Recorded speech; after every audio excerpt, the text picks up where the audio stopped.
Voila!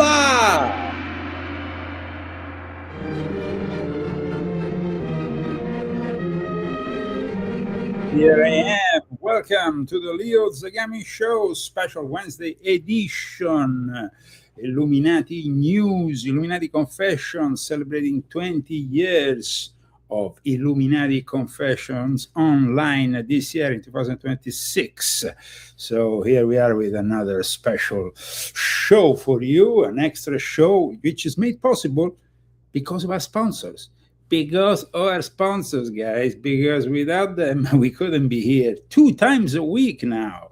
So thank you to Larry Frascella and Hio Uzumaki. Thank you so much. And we like to thank our sponsors formally with a nice applause. Here we go with the applause.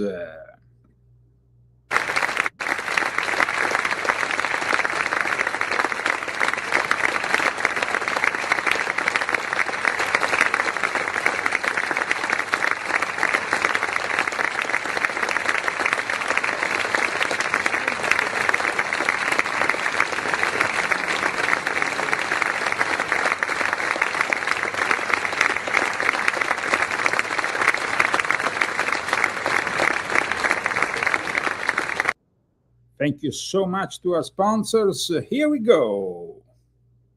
We are present more than ever with our Wednesday edition today, dedicated to something really unusual and particular, coming from France, the land where Freemasonry still holds a grip on the whole system.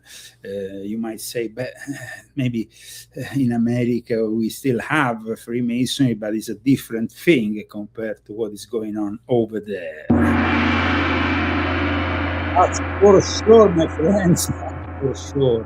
In fact, 22 people have been put on trial for the participation to an alleged hit squad that was controlled by the Athanor Lodge number 141. So let's talk about this lodge. Let's explain to our international audience what we are talking about. And of course, welcome everybody. And I hope you are preparing for a great and holy Easter, all of you. Now, I have just published this article, which you can find on leozagami.com. Here we are. Here we are. Let me check out that. Here we are. Yes. Okay, so what is the article all about, and what is really telling you more than the mainstream news has already told you? Because this news is really spreading like wildfire all over the place.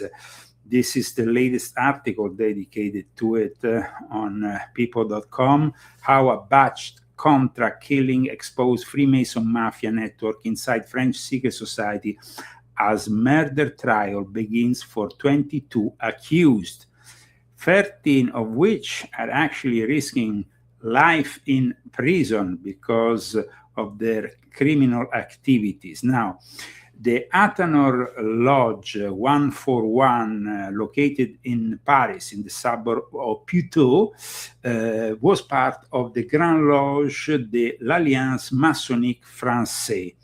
So this obedience, which itself derives from a more regular obedience known as the Grand Loge Nationale Française, which is recognized by most US Grand Lodges, suspended all the activities of Athanor Lodge 141 when the scandal initially erupted in February 2021. Apparently, this Grand Lodge understood the dangers of what was happening, because in July of 2020, the former Athanor Lodge 141 was really doing things that were completely irregular in every way, shape, or form, and not only irregular by Masonic standards, but also criminal. So there is a lot of talk about this whole thing that was described by the British Times like Freemasons, bored spies, and a murder for hire scandal at France's MI6. Two guards who had already dreamt of going undercover were allegedly tricked into a plot to kill a Mossad agent, who was in fact simply a business coach. Now, we know that I have published 12 books dedicated to my Illuminati confessions, which are very detailed, especially when it comes down to the various differences between continental Freemasonry and, of course, so-called regular Freemasonry under the United Grand Lodge of England. We know that the continental Freemasonry, otherwise known also as liberal Freemasonry, derives its regularity from the Grand Orient of France and the Grand Lodge de France, while instead the Anglo-Saxon form of Freemasonry, which is deemed as regular by the United States, by standards here also in the United States, is controlled by the let's say the Mecca of Freemasonry, which is Great Queen Street and the United Grand Lodge of England. I started with volume 1 of my confessions to try to explain how things worked out, and then through the other volumes of my confessions, I was able to give you all the details possible and imaginable. In volume 5 of my confessions, I also explained the decline of the Western initiatic system and the decline of the West in general that reflects from it. Now, what has happened in France is really an incredible story, because it actually involved also members of the Directorate General for External Security, the DGSE, which is the French equivalent of the MI6. And these people in 2020 thought they were really playing a big role, like kind of 007s of France with License to Kill. And they actually went and started this operation, these members of this obedience, which is the Great Lodge of the French Masonic Alliance, which is, like I said, a schismatic obedience, which needs to be explained a little bit before we can go, of course, into the various details. I mean, 22 people are on trial for carrying a wide range of crimes, from aggravated assault and criminal conspiracy to attempted murder, and all this on behalf of a Masonic lodge in the Paris suburb of Puteaux. At least 4 of the accused appear to be members of this lodge. 7 defendants, including former intelligence agents, soldiers, and businessmen, face now life imprisonment, and some say even 13 of the 22 on trial risk life imprisonment. So we have still to see how the judge, of course, will in the end decide, and they will deliver the sentence. So we might be more clear further on. But the interesting thing here is that you have at least a few officers of French intelligence services. And from my own personal experience, within the Monte Carlo Lodge the Monte Carlo Lodge of the P2, based in the Principality of Monaco, traditionally hold together a bunch of Italians and French members, mainly. Then you had also maybe Americans, the occasional English, but mainly the members of this P2 lodge, which I was part of, was fueled with people from actually the Grand Loge Nationale de France, the one which then gave birth to this new obedience, which started with, they claim to want to bring back some kind of regularity, though the regularity, like I said, is still to this day, by international standards, given to the Grand Loge Nationale Français. Instead, this new obedience is still popular, very popular, because they have actually managed to mix all sorts of rituals within their fold, including the Christian-only rectified Scottish Rite, for example, or the universal and controlled by the Sabbatean Frankists, Memphis and Mizraim. So, I mean, they have quite a different approach than other obediences, which either focus on certain rites or on others. So either they focus on the more continental rites or on the ones that are usually practiced under the United Grand Lodge of England. Now, it's true that the ancient and accepted Scottish Rite originated also through France, passing through Santo Domingo with the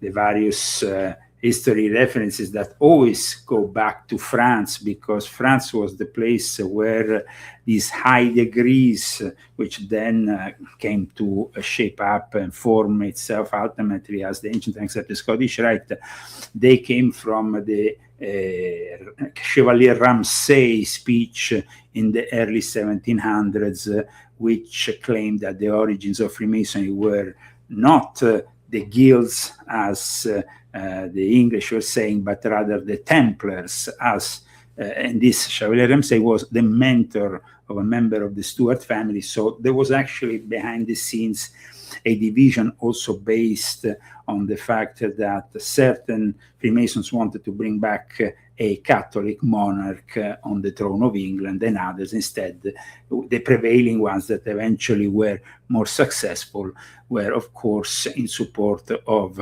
what we could call the Hanoverian League. So here we are today discussing a topic of interest, of course, for my viewers, which is shocking the world, because people are not used to seeing a Masonic lodge involved in such a scandal. I mean, of course, in the 1980s, we had the P2 scandals. And in fact, there is certain similarities that I'm gonna talk about. As you can see, Euronews also is giving and showing, by the way, the first day of the trial, which was a couple of days ago, with over 20 people put on trial over murders and hit squads. 22 people, including intelligence and police officers, are on trial, says Euronews. An alleged Masonic Lodge assassin squad and mafia-style crimes. 22 people went on trial in France on Monday on charges of murder and other serious crimes. And even here, they talk about the involvement of the French Foreign Intelligence Service. Now, from my own experience, the French Foreign Intelligence Service has always been involved in Freemasonry. They were actually also involved in the Monte Carlo Lodge, and those French Freemasons involved in the Monte Carlo Lodge, who were also intelligence assets, they were also with the Grand Lodge National de France, which then became, in 2012, in the midst of an internal crisis of the Grand Lodge National de France, they became something different, which, like I said, offers also a wide range of rights, which for non-Masons, of course, might mean nothing, but for Freemasons is, of course, a very unusual kind of setup. This is the website, the official website of the Grand Lodge de l'Alliance Maçonnique Française. So they are a Grand Lodge of a Masonic Alliance of France. Remember, prior to becoming this obedience, which by 2015 already gathered the attention of many Freemasons in France, most members were a part of the regular Grand Lodge National de France. So the lodge was officially suspended and closed by the Grand Master in February 2021, following the discovery of this criminal network, which was operated by a worshipful master. The worshipful master is the guy in charge of your local lodge. Then you have the Grand Master, who is instead in charge of all the lodges that form the Grand Lodge, made up of the worshipful masters of all the various lodges. Now, founded in April 2012, this Grand Lodge de l'Alliance Maçonnique Française is now still very popular, and it has 15,000 members. So it's not a small Masonic obedience. It's not just like a few hundred Masons. It's 15,000 Masons, and they have 750 lodges. Lodge number 141 in the suburbs of Paris, Athanor Lodge 141, is the lodge that is being incriminated. Now, Freemasonry, contrary to what Candace Owen says, is not born in France. Speculative Freemasonry traditionally, as we all know, is born in England in 1717. They gave birth to the concept of a Grand Lodge. Freemasonry already of course, existed before then, but every single lodge was independent. So we already have traces of initiations in Freemasonry. The first one, very popular, at least amongst the people who are interested in Freemasonry, is the initiation of Elias Ashmole, who was also a member of the Royal Society.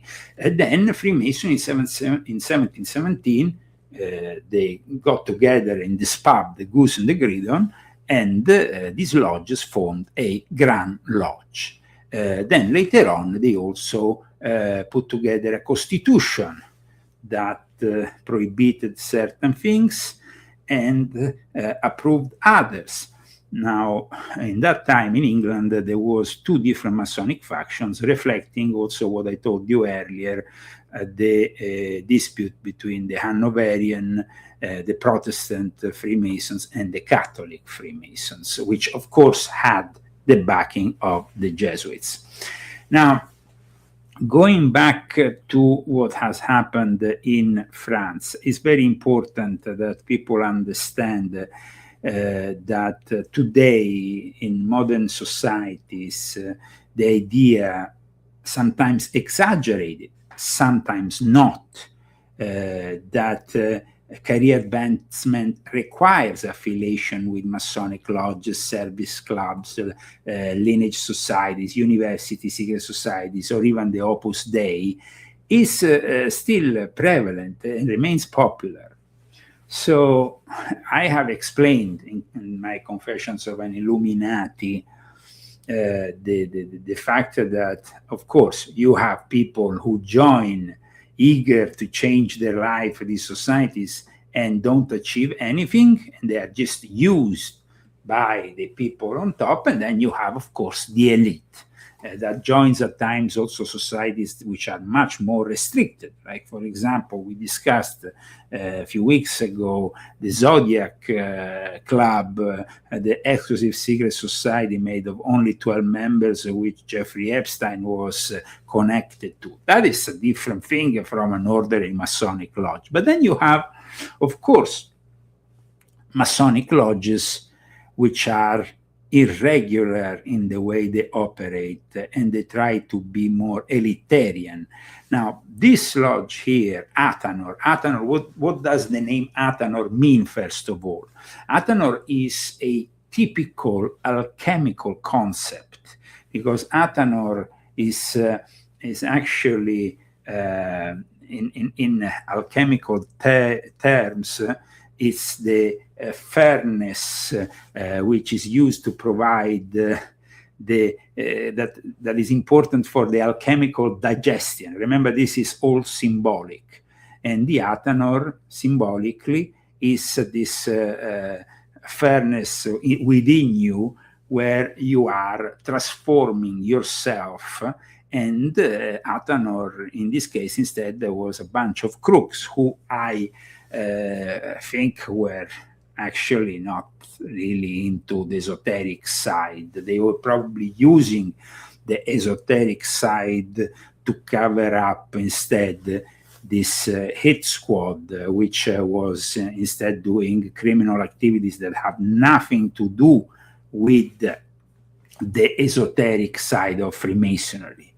Now, I know that outside there, in the profane world, as Freemasons call it, there is a lot of confusions about Freemasonry. But let me tell you, I've been a 33 degree of Freemasonry. I've been in Freemasonry most of my life. And so I know what is true and what is false. I see that Candace Owen at times tends to bring out things from a perspective that is not, of course, a perspective of somebody who has experienced such things directly. Now, the fact that in this lodge, there were officers of the French DGSC intelligence service, the fact that the ringleader, Jean-Luc Bacour, and then also Frédéric Baillot and Daniel Bellieu were people with a lot of connections, means that these people who are now being accused and are standing on trial, most of them have probably no idea of the way they have been used.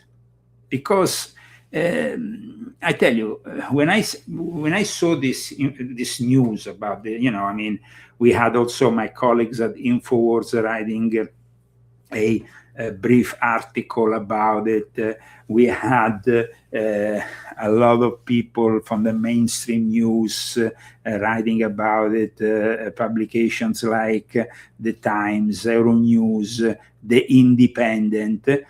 It all reminded me of what happened with the P2 Lodge. At the time, there was this gentleman, he died last year, Francesco Pazienza.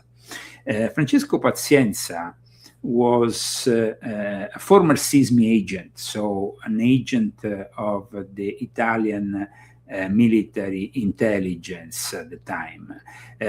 He was involved with the P2 and with all the dark secrets of the P2.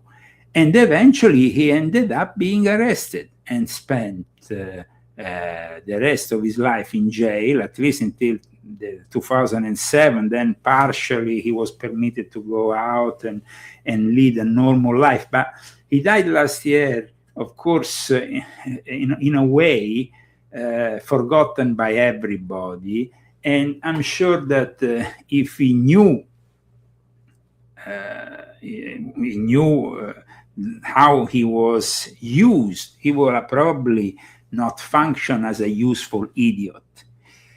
Because you see, these people might be intelligence agents, but then there is always people who are higher than you, people who are, of course, the puppet masters behind the scenes. And one thing I noticed about Pazienza, because we had a lot of friends in common, was that even after all these years in jail, he never really opened up or criticized the worshipful master of the P2. And there is a reason, because you see, the real truth about this trial and these people who will inevitably end up in jail is that if they talk, they might be killed even in jail. So there is no way of escaping the control of the people who have actually led you as mercenaries into these operations. That these defendants from what is now called in France the Athanor affair, they were thinking they were French 007s with orders to kill, and they thought that they were untouchable. It's interesting that the typical Masonic Lodge member, especially in Europe, is a small stature but big in ambition kind of folk, as described very well in a movie that came out in 1977 in Italy called Il Borghese Piccolo Piccolo, which is a movie in which the main protagonist joins Freemasonry not because he wants to have an esoteric experience or learn the supposed secrets of Freemasonry. He simply wants to join because he wants to find a job for his son. He knows that they are powerful and influential people in Freemasonry. And so he ends up joining this lodge. And as you can see from the images I'm showing, he goes through an initiation. And I must say that the way the initiation was portrayed in this movie of Monicelli, curiously enough, Mario Monicelli, who was a great film director, suicided himself because in the end he understood that Italy was way too corrupt.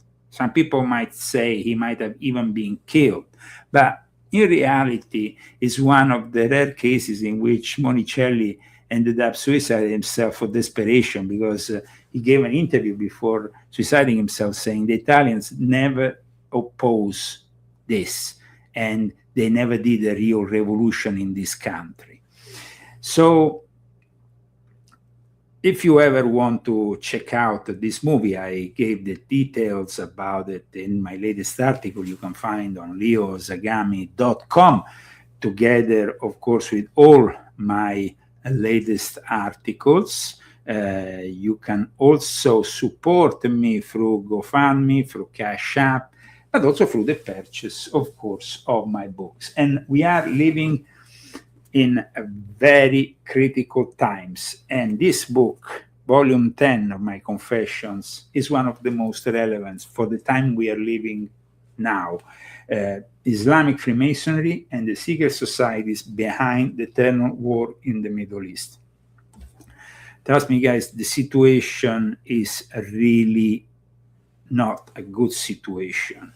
we have now also a magical war of sorts, aside from the war that is already happening on the ground. Accusations of use of black magic comes from both sides, from Israel as well as from Iran. A video was actually published by an organization that wanted to portray somehow the Iranians sated with these occult rituals. But in reality, this video ends up portraying also all the demons of the Old Testament with references, of course, also to the Islamic traditions that claims they are genies.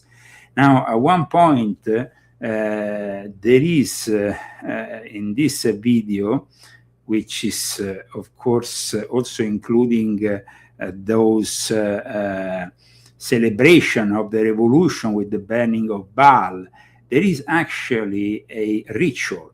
And the interesting thing in this video, which, like I said, is a video circulating online, which of course is addressed to the Iranians, claiming they are playing with fire if they're playing with black magic. But the interesting thing is also this reference, 1133. 1133. We know that in Aleister Crowley's tradition, 11 is the key of all ritual, and in fact also in the Supreme Council of the Ancient Accepted Scottish Rite, we only have 11 members, because 11, 11, 11 ultimately is 33. So it's quite interesting that a video like this one is circulating, and that they are both, on both sides, they are accusing each other, both Israel and Iran, of course, and not the United States of America, because here in the Western world, we seem to have detached from the metaphysical and magical reality. So there doesn't seem to be an interest in evoking such things. In the past, for example, in the 1970s, when there was actually a fierce uprising in Northern Ireland with the IRA, they often brought up in psychological operations, MI6, the use of pushing the idea of black masses, Satanism in Northern Ireland, and it actually worked out. I can show you if you want. I think in Northern Ireland and the IRA satanic scare is still probably present and after you see this one, you might understand what I'm talking about better. Satanic Panic, how British agent stoked supernatural fears in troubled British military intelligence agency in Northern Ireland, used fears about demonic possession, black mass, and witchcraft as part of psychological war against emerging armed groups in the Troubles in the 70s. So there was absolutely at the time a almost well, definitely a strategic use of such fears. While instead here today in the Western world, such fears are not really considered, and we are left instead with the Israeli and the Iranians attacking each other with these fears. Check out this video.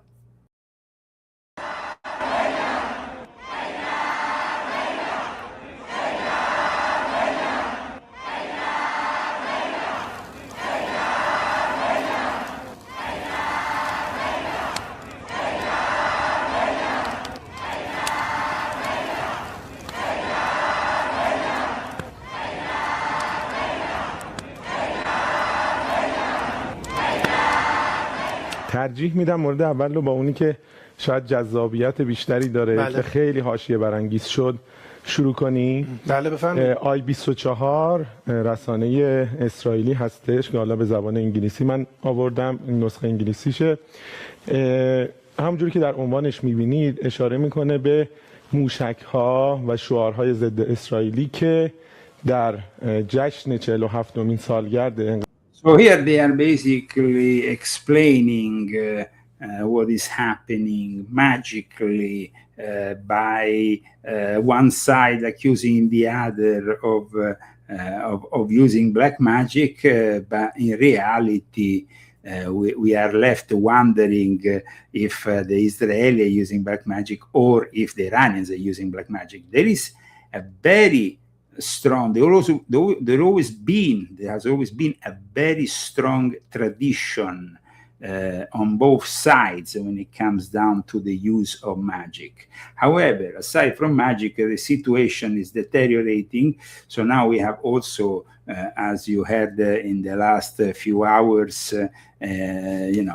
Trump saying one thing, now the Iranian president saying another, and actually the Iranian president also sending an open letter to the American people, an open letter that wants to clarify their position.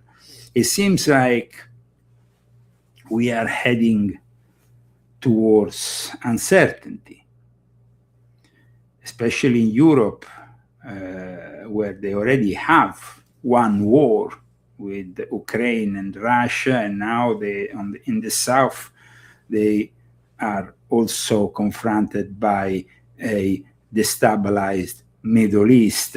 Apparently, the latest news from Italy is that today, if you want to transfer money, you want to transfer money from one bank account to the other, you are not permitted.